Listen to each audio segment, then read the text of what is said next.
Hello, dear Dharma friends.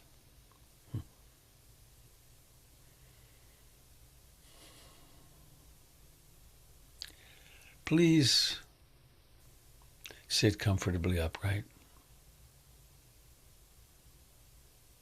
It doesn't need to be rigid or stiff. In fact, that doesn't help at all.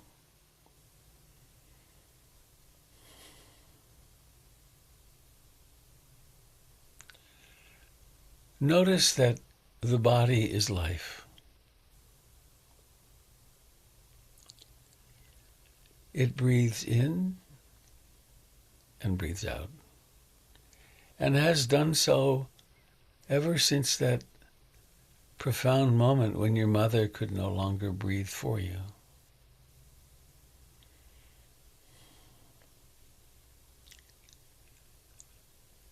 The strangest story we could ever imagine is that somehow, out of who knows where, you have taken birth and are living out your lifetime.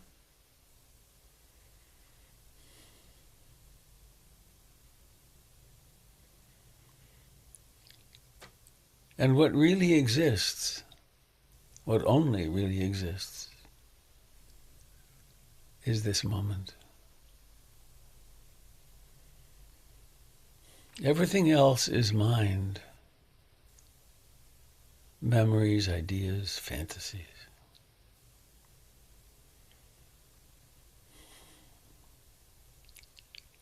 So please come home to now, to this in-breathing,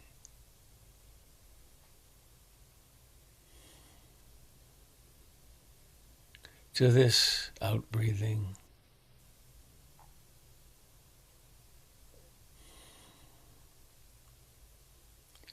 to the life in the hands and forearms, to the life in the face.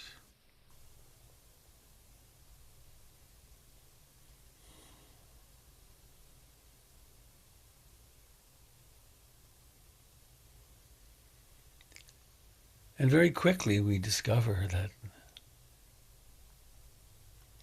the mind wanders.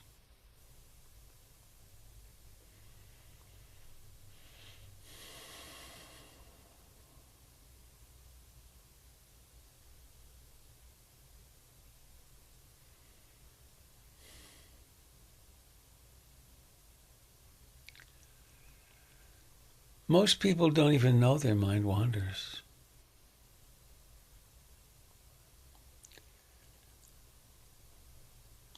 But with just a little bit of guidance, how to be mindful, all of a sudden the doors to freedom are open.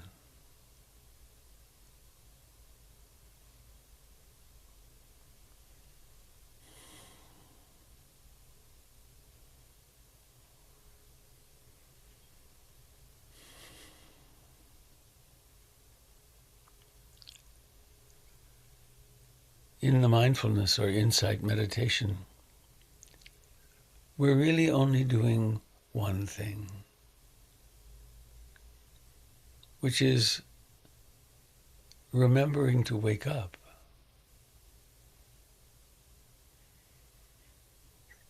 To notice, oh yes, this is thinking.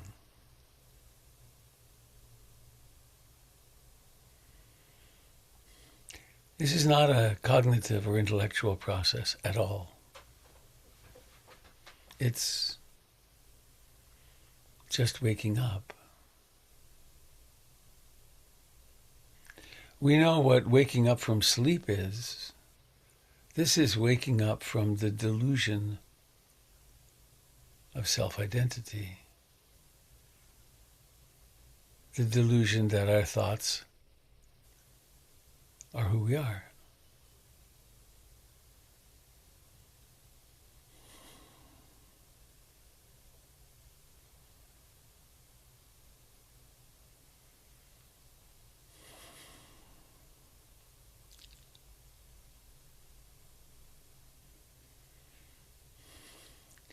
in addition to the mindfulness practices. There are other things that we can do which have to do with balancing ourselves, with letting go of malware, spurious, untrue beliefs about ourselves and others.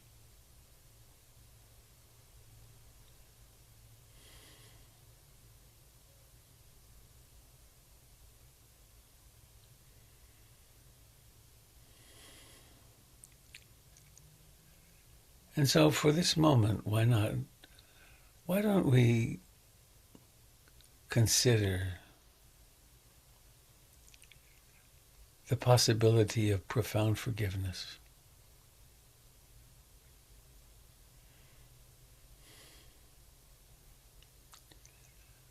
What might that mean? Forgiveness has so many strange overlays of meaning.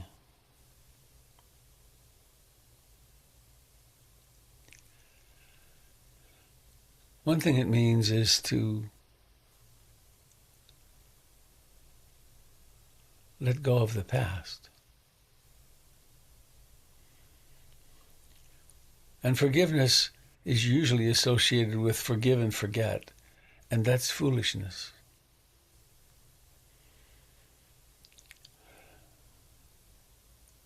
We've learned through our lifetime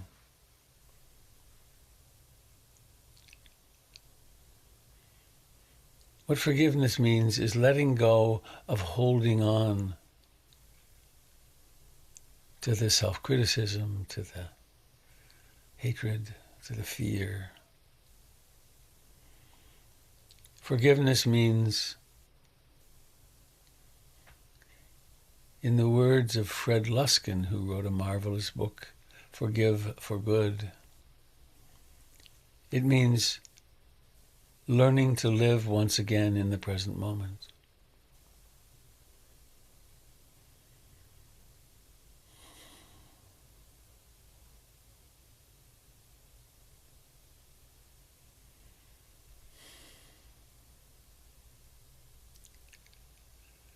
And so as much as anything, forgiveness is an attitude.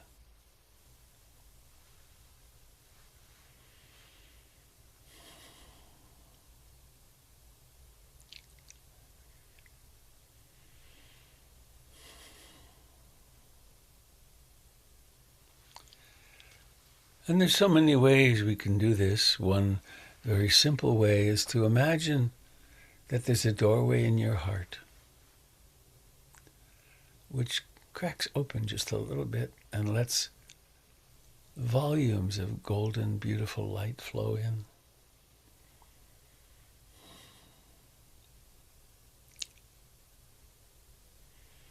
And we can visualize a golden Buddha in the heart, or a Kuan Yin, but at least let us open the door to really loving ourselves.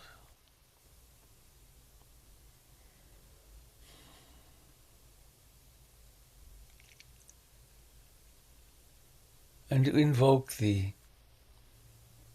primary self-love mantra, which is, I love you, with your name at the end.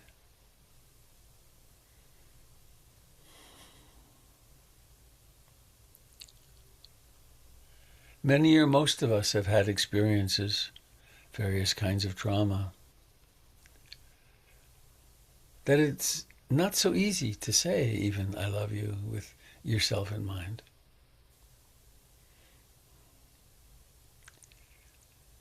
And simply, objectively, this is crazy, isn't it?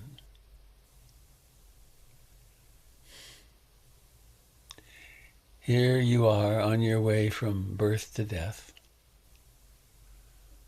always doing the best you've been every time. And somehow or another, holding animosity towards yourself.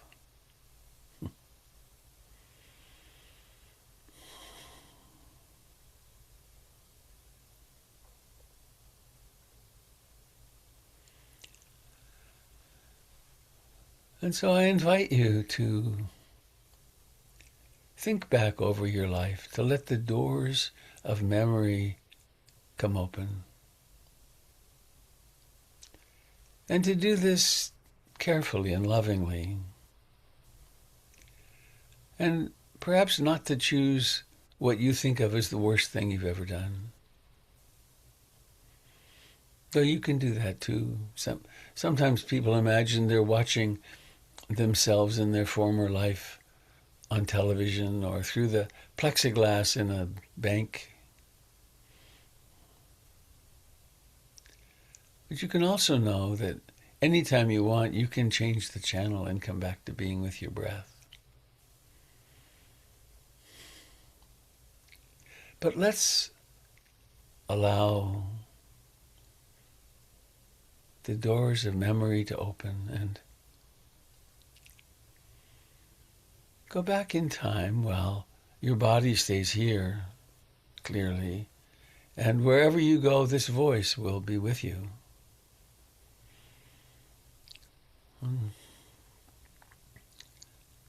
So let yourself remember something that you still hold resentment or criticism or hatred toward yourself for. One of the significant, quote, mistakes, close quotes, of your lifetime.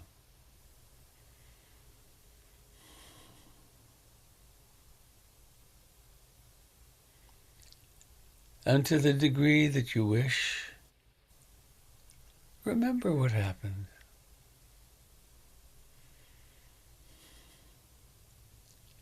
Remembering who got hurt.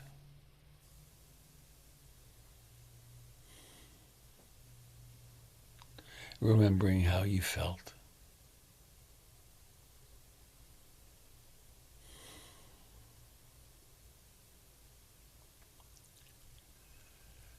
You've probably told yourself the story 10,000 times in the mind.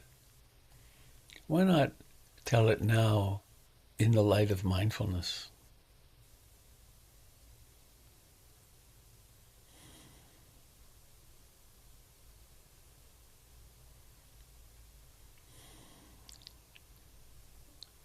And in the telling of this, in the remembering of this, you can always remember the life of your hands and your breath.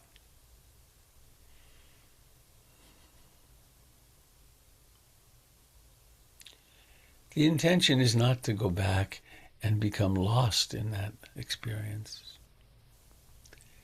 Instead, it's to realize that it's over.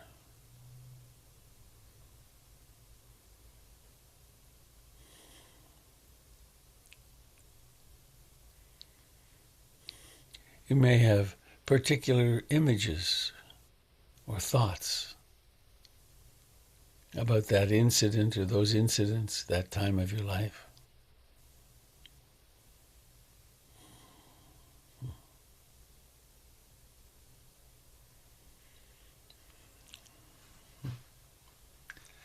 As we live our way through our lifetime, we act on the basis of our prior conditioning. The very options that are presented to us by the mind of possible behaviors are profoundly or utterly conditioned by the past.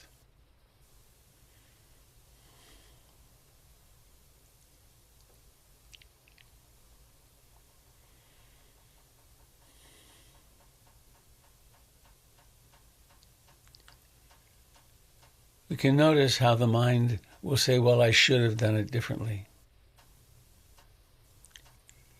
Marshall Rosenberg, the creator of nonviolent communication, said that should is the most violent word in the English language. Reality should have been different. I should have done this, or I shouldn't have done that.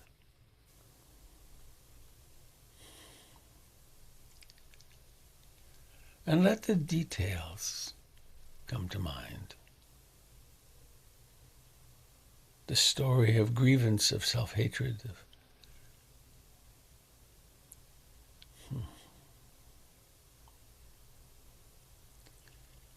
and simultaneously,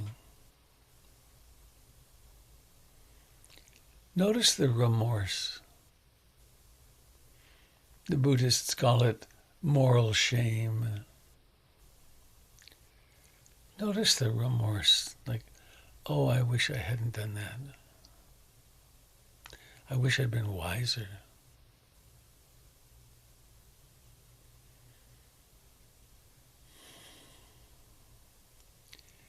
And we can cherish these things, this remorse, because that's what protects us against doing the same thing again. The Buddhists call it moral shame and moral dread. Hiri and Ottappa.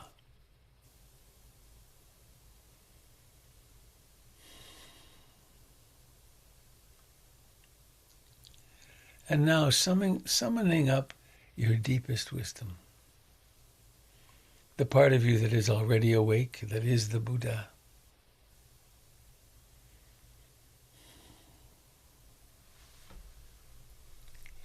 And see what it's like to say the words, I forgive you. Put your name at the end. I forgive you.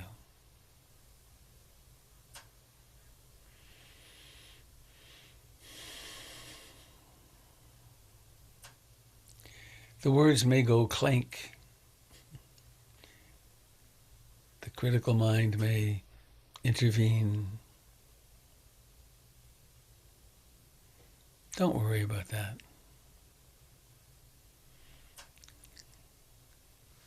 We can soften it and say, as much as I can in this moment, I forgive myself. I know I'll never do that again, so I forgive myself.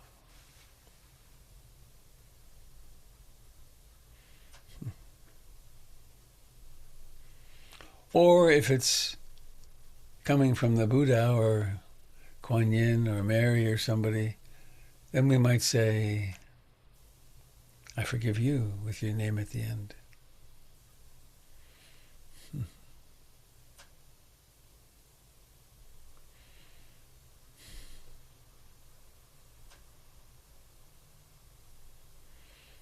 If the mind wanders, or when the mind wanders, just come back. There's nothing about perfection here. Just the intention. I really intend to let go of this past.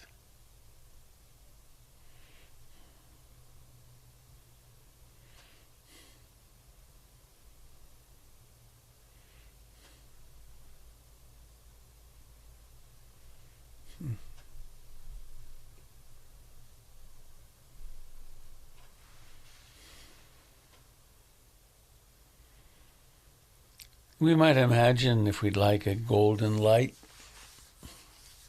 flowing from the heart surrounding us.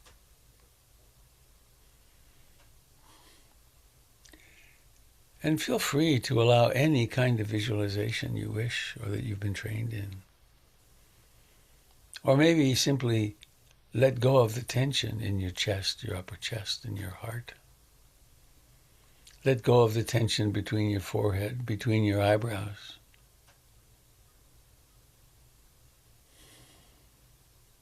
Let go of the tension deep in the belly.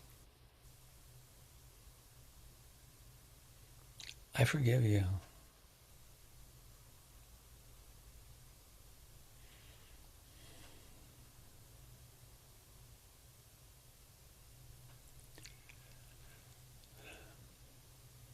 Some of us have been schooled or religioned to think that we have to do penance or pay somehow or spend the rest of our lives limiting our potentials because we were imperfect.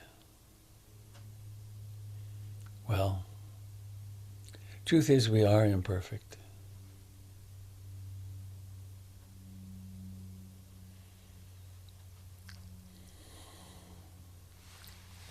And now coming home to in-breathing and out-breathing. And allowing yourself, whatever that is, to come home now to this moment of this breath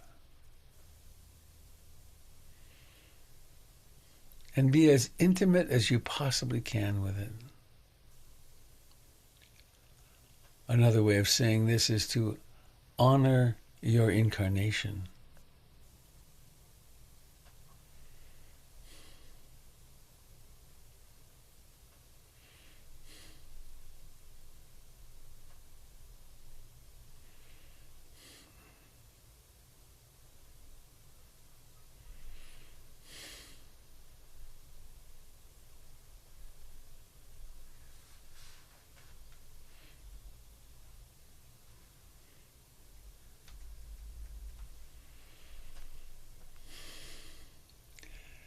And in the intention of forgiveness, once we set this intention in motion, you might discover in your third dream tonight that there's a part of you that is dwelling in forgiveness, in relinquishment of identification.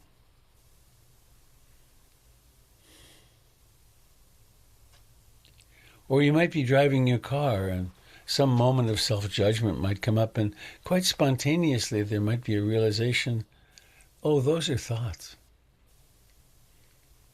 I don't have to compete for purity.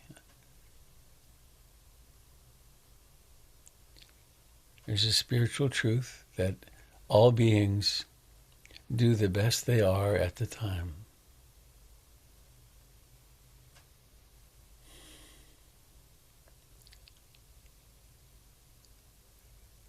Breathing in and breathing out.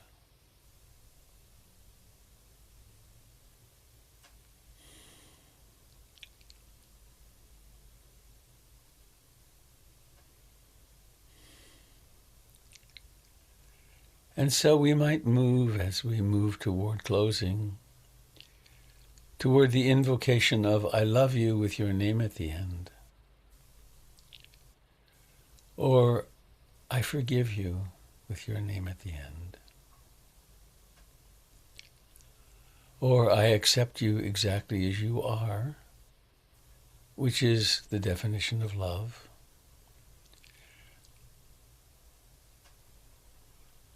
And maybe you had a special name when you were a child, and if you like it, you can use that name too. I forgive you.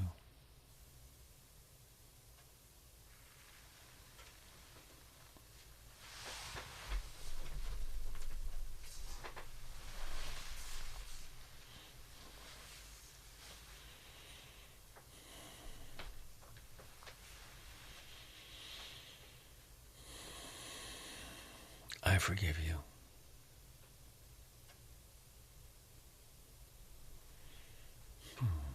And I'm going to close with a reading from a person I think of as a great saint of the 20th century. Most of us know him as Mr. Rogers.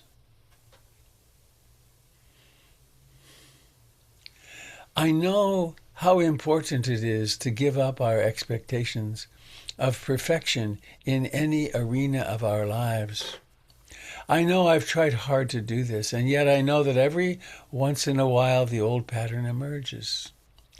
Maybe if I could make at least one proper segment of the program, and I find myself in the trap again. That doesn't mean that we can't produce highly satisfying moments for ourselves and others, but it is important to give up, maybe daily, trying to be perfect. Of course, I think we want it so strongly because we reason that if we are perfect, if we do a perfect job, we will be perfectly lovable. What a heavy burden. Thank God we don't have to earn every single little bit of love that comes our way.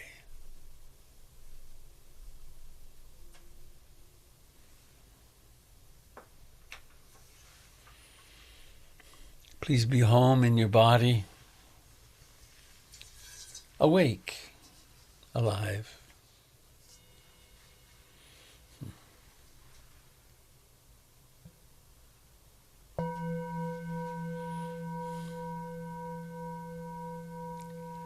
May all beings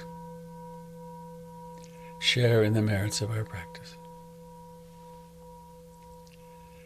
And may we realize that this isn't a big deal to wish this, because we are already all beings. We are all part of the great web of life. And so actions of kindness and love, just like actions that are not that, are shared with all beings all the time.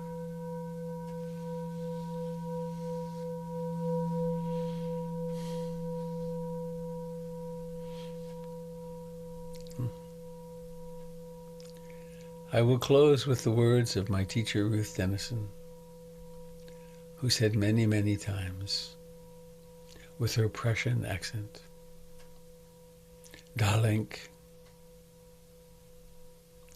enjoy the beauty of your being.